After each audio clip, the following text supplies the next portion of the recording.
মাননীয় মন্ত্রী সমরেজাউল করিম কালো টাকারে সাদা করছেন উনি। তাও মন্ত্রী হওয়ার আগে 10 তলা একটা বাড়ি আছে ওনার, যেটার নির্মাণ ব্যয় হয়েছে 15 কোটি টাকা। তোপখানা রোডে 2টি অফিস স্পেস, তারপর হচ্ছে গিয়ে জমি হচ্ছে গিয়ে অনেক অসংখ্য জমির মালিক, তারপর রাজধানীতে 4 শতাংশ জমিতে একটি বহুতল পাকা বাড়ি যার মূল্য কয়েক কোটি টাকা। তারপর হচ্ছে গিয়ে আপনার পাইকপাড়ায় কেয়ারি বুরুজ ভবনে একটি ফ্ল্যাট আছে, পিরোজপুরে আছে ওনার, নাজিরপুরে আশেপাশের এলাকায় কোটি টাকার জমি ক্রয় করেছেন সমরেজাউল করিম। এটা আমার সমস্যাটা যে জায়গায় হয়েছে, এত জায়গা থাকার পরও, সম্পদ থাকার পরও, ঢাকা শহরে এরকম 2-3টা বাড়ি থাকার পরও উনি মন্ত্রী হওয়ার 1 মাস 2 দিনের মধ্যে আবার রাজুক থেকে প্লট বরাদ্দ নিছেন।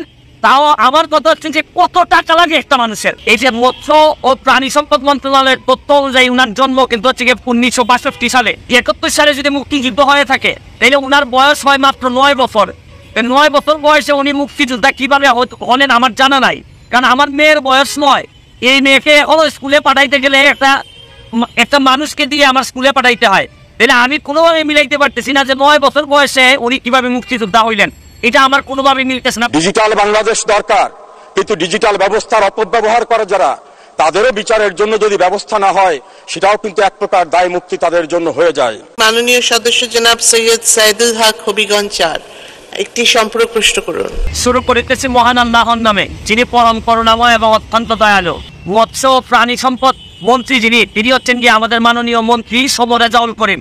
উনি হচ্ছেন গিয়ে আমার জন্য একটি আইডল, আদর্শের জায়গা বলতে পারেন। আমি ওনাকে আদর্শ হিসাবে মনে করি এবং মনে করতাম আগে থেকেই। ওনার কথা শুনলে আমার কাছে মনে হতো আমি হাঁ করে তাকিয়ে থাকতাম যে এত সুন্দর কথা বলেন এবং আমি ওনার মতোই হতে চাইতাম। কিন্তু আজকে যখন দেখলাম যে একটা নিউজ আসছে, আমি জানি না আপনারা দেখেছেন কিনা, সমকালে একটা নিউজ আসছে, এই নিউজটা পড়ার পর আমার কাছে, এই সমকালের নিউজটা আমার কাছে পড়ার পর আমার মনে হয়েছে যে 2-1টা কথা আমার মনে হয় বলা উচিত।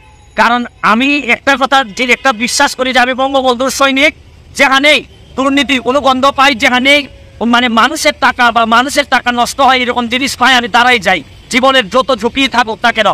আমি প্রথমে একটা কথা আপনাদেরকে বলতে চাই যে এই রিপোর্ট অনুযায়ী দেখলাম এই যে মৎস্য ও প্রাণী সম্পদ মন্ত্রণালয়ের তথ্য অনুযায়ী উনার জন্ম কিন্তু হচ্ছে 1962 সালে।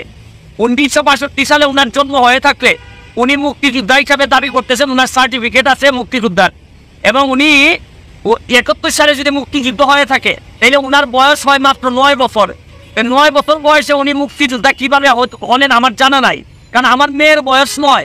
এই মেয়েকে স্কুলে পাঠাইতে গেলে একটা মানুষকে দিয়ে আমার স্কুলে পাঠাইতে হয়, তাহলে আমি কোনোভাবে মিলাইতে পারতেছি না যে 9 বছর বয়সে উনি কিভাবে মুক্তিযোদ্ধা হইলেন। এটা আমার কোনোভাবে মিলতেছে না, প্রথম প্রশ্ন। পরের প্রশ্ন হচ্ছে গিয়ে দেখেন, উনি দেখলাম রিপোর্ট অনুযায়ী কালো টাকারে সাদা করছেন উনি, তাও মন্ত্রী হওয়ার আগে। আচ্ছা ধরে নিলাম যে ওনার টাকা আছে, অনেক টাকা আছে, উনি স্বনামধন্য আইনজীবী।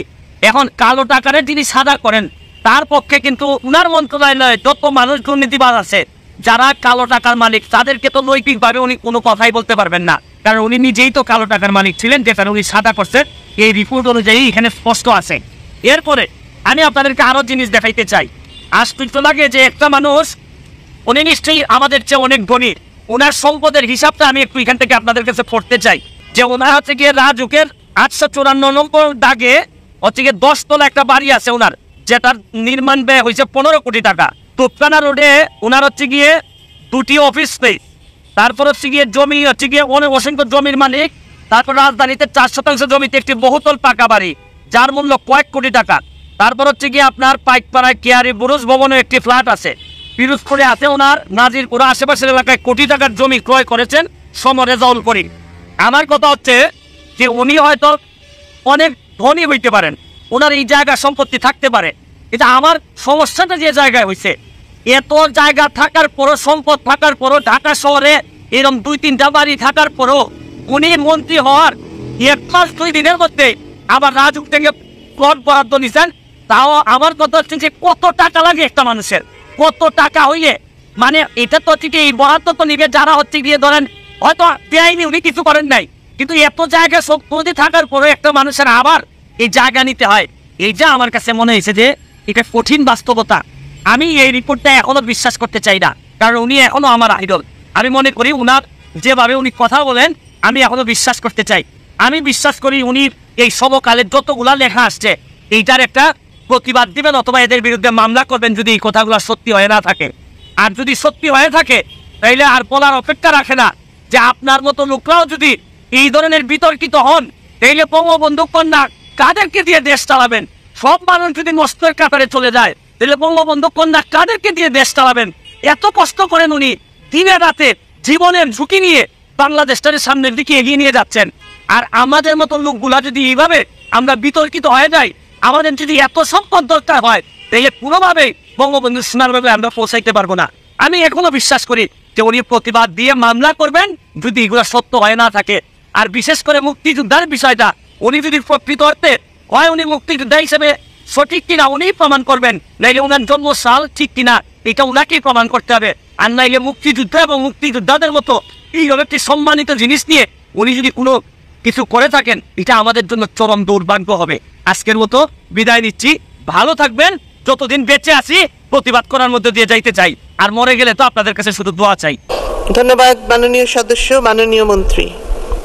মাননীয় স্পিকার, আপনাকে ধন্যবাদ এবং বিশেষভাবে আপনাকে অভিনন্দন যে এই মহান জাতীয় সংসদে আপনি 4 বার স্পিকারের দায়িত্ব পালন করে আপনার প্রজ্ঞা, আপনার যোগ্যতা, আপনার ধীশক্তি এবং অনন্য অসাধারণ দায়িত্ব পালনের মধ্য থেকে জাতীয় সংসদকে সকলের কাছে গ্রহণযোগ্য গণতান্ত্রিক চর্চার প্রতিষ্ঠানে পরিণত করেছেন। আমি আমার কথা বলার শুরুতেই গভীর শ্রদ্ধার সঙ্গে স্মরণ করছি আমাদের জাতির ইতিহাসের শ্রেষ্ঠ সন্তান, আমাদের মহান শিক্ষক, স্বাধীন বাংলাদেশের স্থপতি, জাতির পিতা বঙ্গবন্ধু শেখ মুজিবুর রহমানকে, এবং একই সঙ্গে মহান মুক্তিযুদ্ধের 30 লক্ষ শহীদ, সম্ভ্রম হারানো 2 লক্ষ মা বোন, 1975 সনের 15 আগস্ট ঘাতকের নির্মম বুলেট আত্মাহুতি দানকারী বঙ্গমাতা বেগম ফজিলাতুন্নেসা মুজিব সহ সকল শহীদদেরকে। এবারে নির্বাচনটা ছিল একটি কঠিন অবস্থা, কিছুটা দানবীয় শক্তির সঙ্গে যুদ্ধ করতে হয়েছে, তবে সাধারণ মানুষের ভালোবাসায় আমি নির্বাচিত হয়ে আসার সুযোগ পেয়েছি। সেজন্য আমার গভীর কৃতজ্ঞতা আমার নির্বাচনী এলাকার সকল মানুষের কাছে। মাননীয় প্রধানমন্ত্রী শেখ হাসিনার নেতৃত্বে যদি গণতান্ত্রিক প্রক্রিয়াকে সুসংহত করার জন্য নির্বাচন অনুষ্ঠিত না হতো, তাহলে বাংলাদেশের সাংবিধানিক শূন্যতা দেখা দিত। বাংলাদেশ আজ বিশ্বের কাছে উন্নয়নের রোল মডেল। আজ বাংলাদেশে কেউ অপরাধ করে দাম্ভিকতার সঙ্গে বলতে পারে না আমি অপরাধ করেছি, কেউ কিছু আমাকে করতে পারবে না। আমার বিশ্বাস এই ধারাকে অব্যাহত রাখতে বাংলাদেশের মানুষের আশা আকাঙ্ক্ষার একমাত্র আশ্রয়স্থল শেখ হাসিনা। তিনি যতদিন বেঁচে আছেন আমরা কামনা করি তিনি শতায়ু হবেন। মাননীয় স্বরাষ্ট্রমন্ত্রী এখানে আছেন, আমি বলবো আমরা ডিজিটাল বাংলাদেশ কায়েম করেছি, কিন্তু ডিজিটাল ব্যবস্থার অপব্যবহারের ভয়ঙ্কর ক্ষতিগ্রস্ত যারা, তাদেরও বিচার পাওয়ার অধিকার আছে। আমি একটি মামলায় মাননীয় স্বরাষ্ট্রমন্ত্রীর কাছে বারবার গিয়েছি, পুলিশের সংশ্লিষ্ট কর্তৃপক্ষের কাছে গিয়েছি। আসামিরা স্বীকারোক্তি করার মামলায় 3 বছরে চার্জশিট দেওয়া হয় না। এই অজুহাতে আসামিরা জেলখানা থেকে বের হয়ে যাচ্ছে। ডিজিটাল বাংলাদেশ দরকার, কিন্তু ডিজিটাল ব্যবস্থার অপব্যবহার করে যারা, তাদেরও বিচারের জন্য যদি ব্যবস্থা না হয়, সেটাও কিন্তু এক প্রকার দায় মুক্তি তাদের জন্য হয়ে যায়। আশা করি এই বিষয়গুলো সংশ্লিষ্ট যারা আছে তারা গুরুত্বের সঙ্গে বিবেচনা করবেন। মাননীয় স্পিকার, আপনাকে অনেক অনেক ধন্যবাদ।